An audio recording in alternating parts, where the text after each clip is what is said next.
अस्सलामुअलैकुम। कैसे हैं, क्या हाल है? सब लोग ठीक हैं? तो उम्मीद करती हूँ सब ठीक होंगे। अल्लाह के फजलो करम से आप लोग ठीक होंगे। अल्लाह ताला ठीक ही रखे आप लोगों को। तो आज हम बनाएंगे कीमा, बीफ का कीमा। ये मेरे पास मशीन है बिजली के बगैर, तो इसमें कीमा बनता है। तो मैं बनाती हूँ, तो फिर मैं दिखाती हूँ। ये देखें, ये गोश्त है मेरे पास बीफ का, तो इसका कीमा बनाते हैं। ये देखें, इसमें डालती हूँ बिस्मिल्लाहिर्रहमानिर्रहीम। ये देखें, बिजली वाली का तो अगर बिजली ना हो तो फिर तो वो चलती ही नहीं है।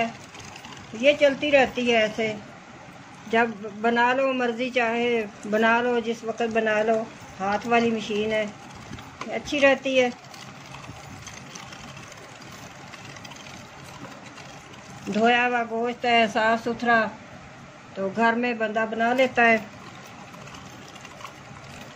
कीमा करके बाद में नहीं धोना, पहले करने से पहले धोना है, धोकर बनाना है। गोश्त को धो लो, पानी निचोड़ लो, उसका टोकरी में रखो, पानी निकल जाएगा।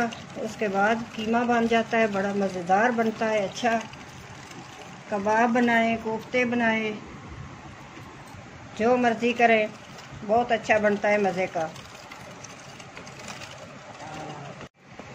ये देखें जी, कीमा बन चुका है। माशाल्लाह कितना अच्छा कीमा बना है।